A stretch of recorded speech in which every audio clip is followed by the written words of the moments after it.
Hi, this is Chase Utley, and this is the Phillies Show.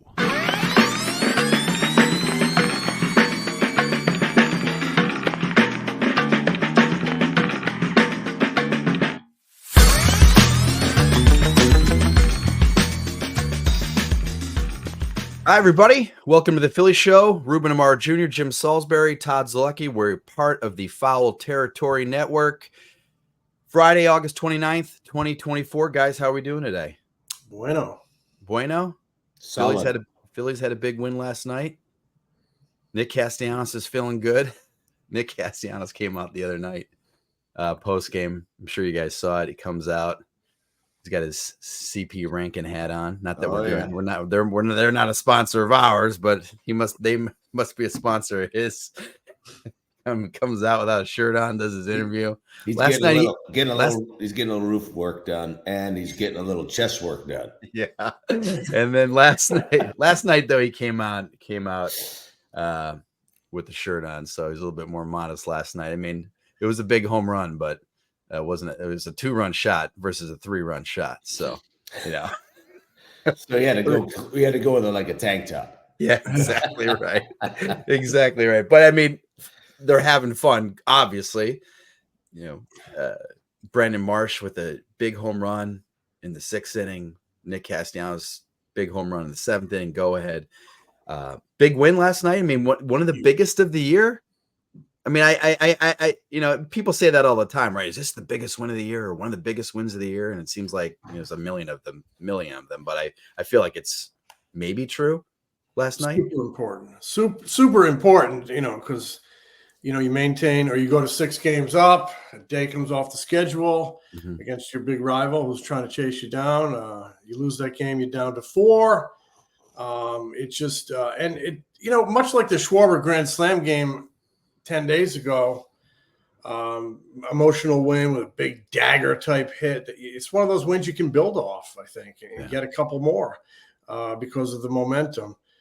So I thought it was just an amazing, huge win because, they left 7 men on base through the first 5 innings. You're like, one of those nights. And then 2 big home runs, 2 big daggers, and it lifts everybody and you build on it. The bullpen was great.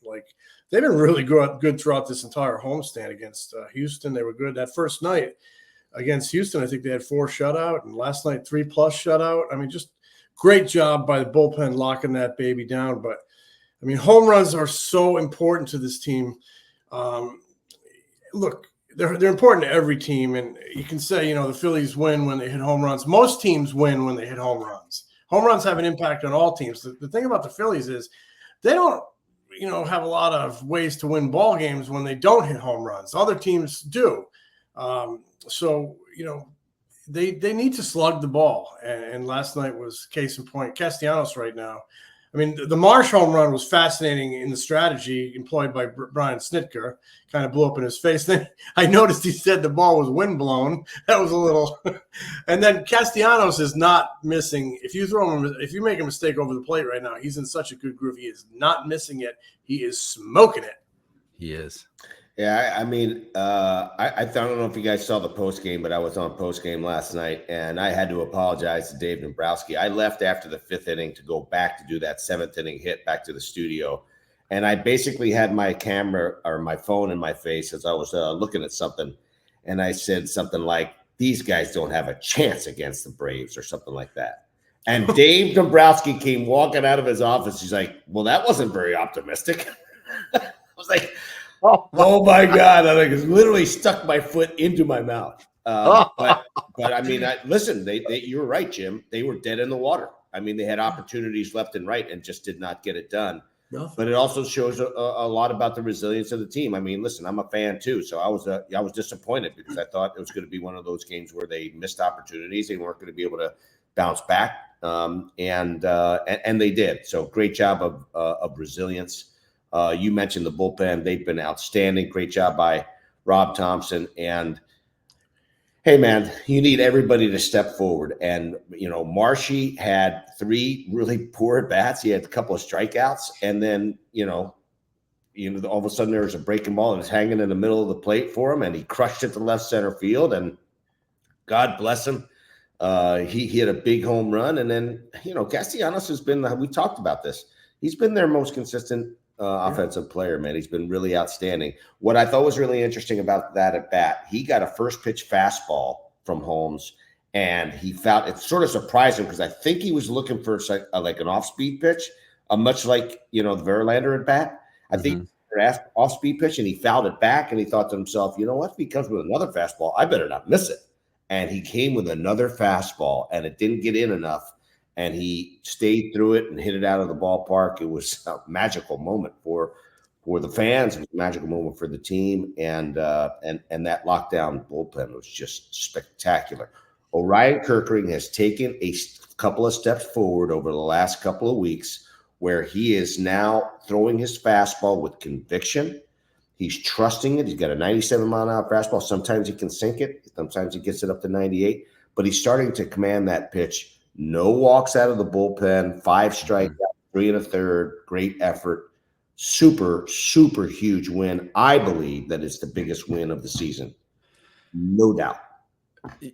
It's good that you mentioned Orion Kirkering. I think he's been really stepping up lately. You're right, Ruben. And then you mentioned Castellanos. He did say exactly what you said, which is he missed that first fastball, and he looked back to I think it was his first at bat in the first inning against Charlie Morton. There was runners on first and second, I think, and Morton threw 3 straight fastballs to him. So in his head, he's like, I think I'm not missing this fastball. I cannot miss this fastball if there's another fastball. Sure enough, fastball crushes it. Nick Castellanos since May 19th, batting .280, 15 home runs, 56 RBIs, 817 OPS. That's why he's hitting 5th again, gentlemen. And probably hitting 4th today if Bohm can't bounce back. Right. Yeah, we should mention that. Yeah, Alec Bohm hurt his left hand on a swing in the first inning, stayed in the game, went in the tunnel, tried to hit, was uncomfortable swinging the bat, came out of the game in the 3rd inning. X-rays were negative. Rob Thompson said there is just some soreness there. So we'll see if he's in the lineup today. So, yeah, you would think Nick would be hitting 4th if Alec can't go. That would be a big.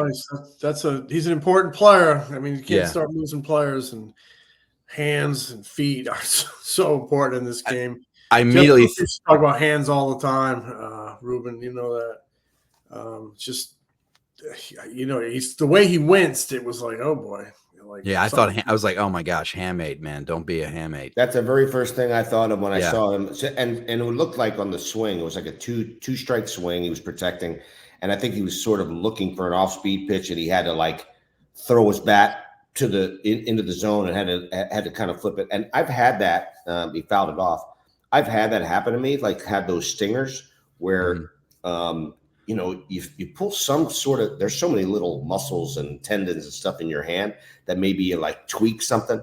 So he may be down a day or so. I don't think it's an IL situation, but I've been through that. And in fact, that happened to me just before I got traded to the Phillies way back in 91. I was playing in winter ball, and I took a weird swing one time, and I was sort of on the shelf for like a day or so in winter ball. And that's when I got the call. I think it was in December of like 91 that I got traded to the Phillies. And I said, well, my hand's been bothering me. And they said, why don't you just shut it down and come home? And that's what I did. Yeah, Ruben, go, Jim.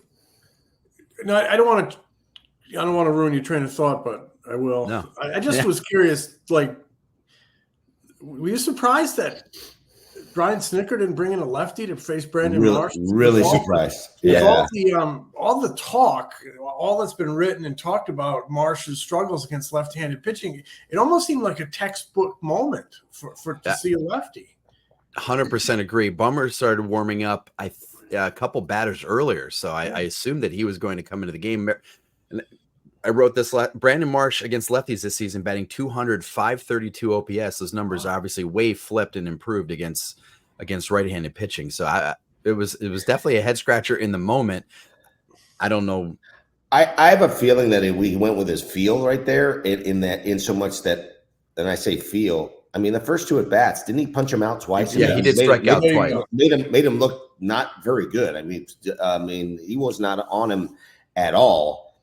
And listen, to his credit, to Marsh's credit, I mean, he stayed in the at-bat. He got a breaking ball, and he got it out over the plate, and he smoked it to left center field. Now, after the game, he talked about that particular pitch, or that his best path to the swing is to drive the ball to left center field. He called it his honey hole. Yeah.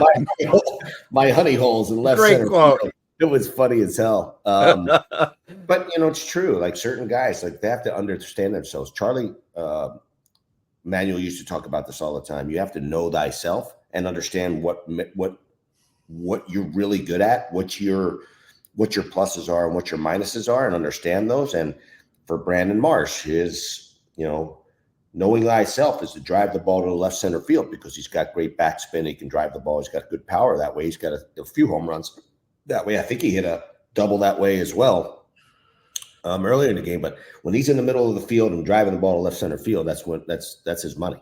It's just an example that it's in this game, really in all sports, you have a tough moment early in the game. You can't give up on yourself, because you still have a chance to make a huge contribution later in the game. And if you're beating up yourself and pouting on the end of the bench, you are cooked.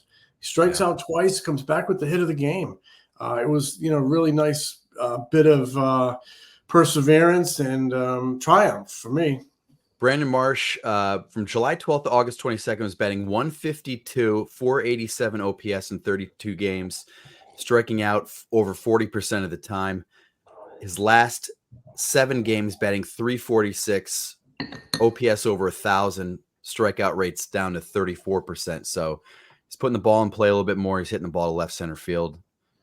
I actually, when they were on the road, I actually asked Rob Thompson, like, how long is Brandon Marsh's leash, because he was striking out at like a 50% rate for about 2 weeks. I was like, geez, oh man.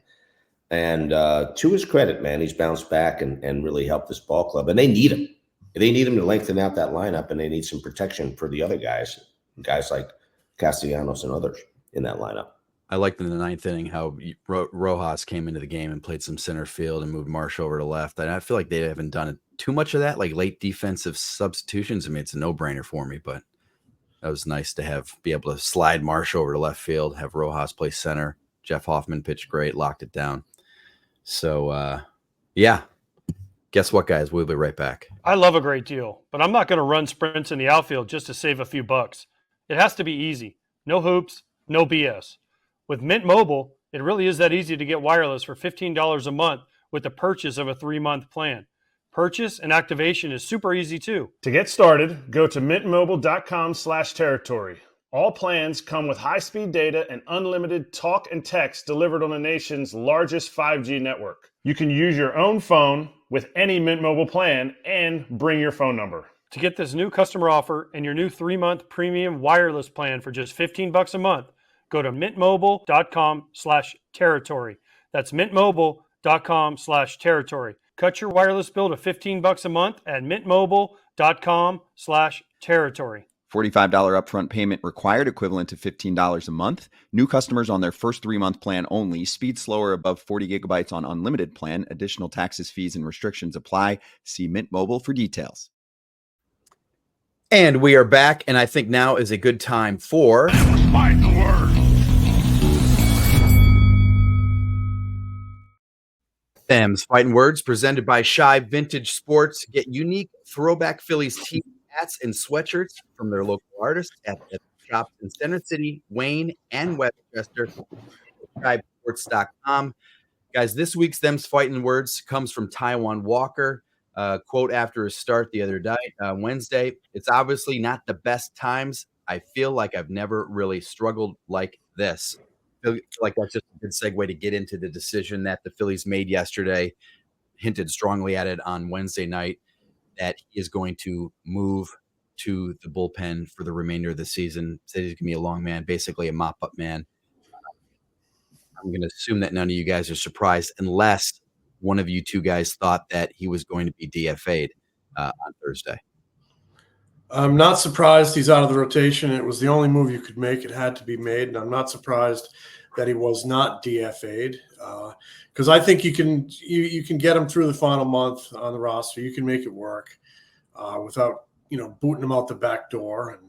And you can make a decision on what's going to happen in the future. In the off season, I said it the other day, I'd be surprised to see him in Clearwater. I'm not saying it won't happen, but I'd be surprised. I think there may be an exit strategy here, but not right now. And you know what? I'm glad they didn't DFA him. You know why?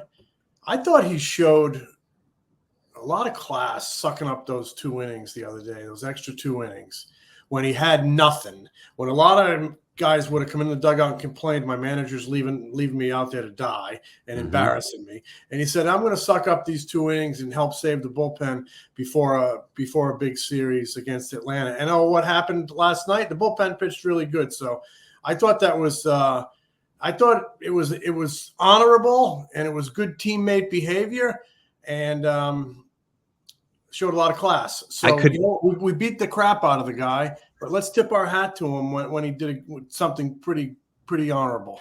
I could not agree more. I mean, that was he said it, Jim, right after the game. He said, I wanted to wear it because we have a big, came out and said, we have a big series coming up against the Braves. I wanted to keep the bullpen fresh. So I wanted to go out and pitch the next couple innings. It's like, I would have gone out and pitched the 7th if I could have gone out and pitched the 7th. So yeah, I mean, he's getting murdered. He's getting killed. Phillies fans don't like him. I get it. He hasn't produced, but that said something about him and his willingness to try to help this team, that he sucked it up after getting rocked in that 4th inning, going out and pitch a couple innings. Hey, maybe they had to pitch Ryan Kirkring or one of these guys. Maybe they're not as effective last night. Maybe they give up a bomb and maybe they don't win that game. So you don't know, but that did say something about him. Yeah, completely agree with what you guys are saying. I was a little taken aback by the fact that he's a prideful guy, man. This is a guy who's never been there before. And when he was saying, we were trying to, our game plan was try to get quick outs and soft contact. Well, there's no soft contact happening. He just has not pitched well. And, I kind of sort of wish he would have just said, listen, I've been terrible and I got to get better, or I have to do something different, or whatever the case may be. But that said, actions speak louder than words. I was very impressed by the fact that he stayed in there. Number one, guys don't do that in this day and age, and they don't wear it, as you said, Jim. And the fact that he did sort of save the bullpen. The other thing is, as far as the DFA is concerned, I'm not surprised that he didn't. Obviously, the money is a big factor. But, I mean, you got to try to salvage. This is too much money. And there's so little starting pitching out there that you got to sort of try to salvage the guy. I actually think he's going to come back and be in Clearwater next year. I think they're going to put him on some type of program to try to strengthen his arm, or he's going to have to do something. I mean, I got to believe that he has enough pride in himself, if he wants to continue to pitch, that he's going to come back and try to do something in the offseason to get him to the point where he is a more effective pitcher, because he has to be able to separate that fastball from the split. And if he can do that, then he's got a fighter's chance to at least help them eat some innings next year. And that's really all you can ask from a guy like that, who's starting to, obviously starting to decline as far as his arm speed is concerned. When I think about next year, I just think about, like, you come to spring training and it becomes a big story again. It's like, here we go again. As a front office guy, those things can be they can be a real pain in the ass. They can be a distraction. Here we go again. Okay, can he build enough arm speed so we can maybe trade him, or maybe he can help? I just think at 32, and what we've seen, I don't know if it's coming back, but I guess in this day and age with all the technology-based ways to, dive into a body and maybe strengthen it. I don't know. Maybe he goes and camps out at Driveline for 2 months. I don't know what can happen, but I just feel like I've seen enough baseball that these stories often, I don't know. It's hard to get it back when you're headed downhill at that rate of speed. Yeah, my heart says that the guy's, basically, or my head basically says that he's just not going to bounce back. But my heart says, maybe he's got something left in the tank and that they can try to tap into it. All right. Let's say he wasn't owed $36 million and he was owed a lot less. Do you think they would have DFA if the money wasn't so huge? Do you think they would have DFA'd. I actually have a feeling like if they feel like they've clinched or they've gotten to the point where they're like have home field advantage, whatever, they need somebody to start games. Yeah. They're going to need him to start a game. They need him for a long stretch. They might get blown out one game. They need somebody to go in there and pitch. Right. And the Mercados of the world aren't getting it done. I mean, that's terrible. I feel badly for that kid, but he's right now he's not a major league pitcher, and so you don't want to put that kid in that position, and you don't want to do that for the team. So I mean, having a guy like Taiwan Walker around, at least is durable enough to maybe get through some innings. You got to have those guys around. The depth factor for the rest of the season is huge. I was telling somebody last night, is he ever going to start again for the Phillies? I actually said that. I said, they clinch with 6 games to go. I could see them pitching him with 4 to go and saying, just give us 3. So, but I just don't know that I want to go down this road again next year unless I see some dramatic evidence that he has found something in the offseason. So, Todd? No, I was going to say, people ask me the same thing, like, why not just DFA him, get rid of him? He's not going to help you in the bullpen. And I was thinking this, like, maybe they're just trying to protect themselves against like thermonuclear war, where all of a sudden, you don't want to get too cocky, right? And go, there's no way he's pitching again next year, guys, or this season. There's no way you're ever going to start him again. And not even in a clinch situation. But what if Ranger Suarez's back acts up again? What if Kobe Allard gets hurt? Rob Thompson always likes to talk about shin burgers. A guy takes a ball off the shin. He's got he gets injured for a few games. And all of a sudden you're going, holy crap. Why did we get rid of Taiwan Walker when rosters are expanding on Sunday with a month to go? I mean, what is there to lose? We couldn't have sucked it. We couldn't have sucked it up for 1 month. So that was part of my thinking, is that just protect yourself for 1 month. I mean, he's not going to pitch in the postseason. He's not going to make the postseason roster, but just protect yourself against some sort of like massive calamity. Right. And I think you got to do it for the team. Like for me, you don't start him because you don't want to affect the team negatively. You don't start him anymore unless you absolutely have to. Mm-hmm. And if you have to, then you go ahead and throw him out there. He's going to be available. Yeah, if they would have released him, DFA'd him, he would have been owed around $39 million. That's it? Yeah, that's it. That's not Champ Milton. That would have been like the second. That would have been like the second most in the history, right? I think Pablo Sandoval was like 43 or something like that. Yeah, Pablo Sandoval in 2017, the Red Sox DFA'd him. He was owed about $49 million. Robinson Cano, the Mets DFA'd him in 2022. He was owed about 37.6. Jose Abreu this year, Astros, owed 30. Madison Bumgarner last year was owed about 34. So yes, Ruben, he would have been the second biggest DFA ever. Knock it down to 36 if you want to do the offseason. Go big or go home. It's a rough ticket. Yeah, that is a rough ticket. So we had a couple leftover questions from last week. We got so many questions on Wednesday, and we went long. We went real long because there were so many good ones. But you guys want to answer a couple more here before we get out of here? Let's do it. Let's make it tight. All right, let's do it. So we'll just do a couple. Does Rob Thompson rely 100% on analytics, or does he ever use his gut instincts? This is Tim on X. I think he uses his gut instincts all the time. All the time.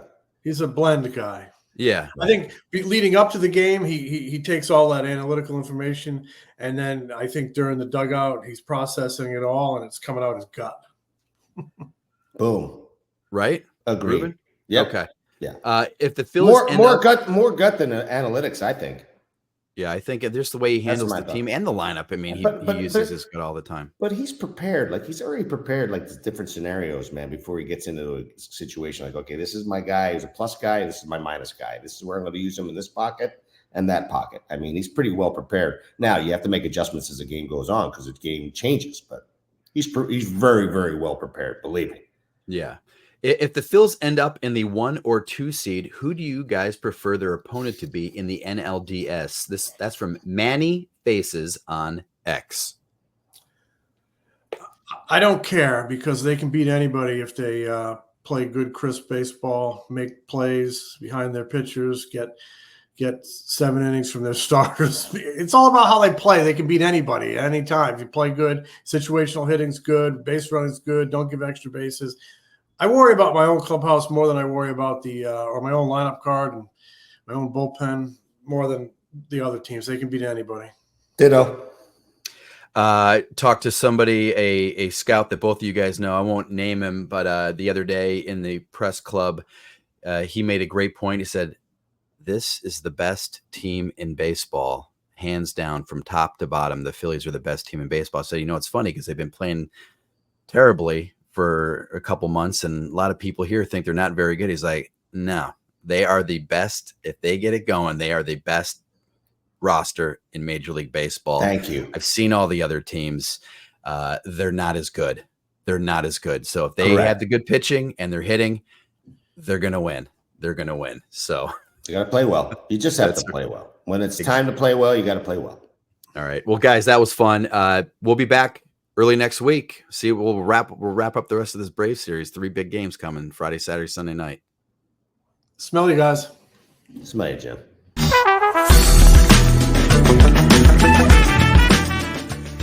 This is The Phillies Show. If you haven't already, please subscribe to The Phillies Show wherever you get your podcasts. You can also watch us on our YouTube channel.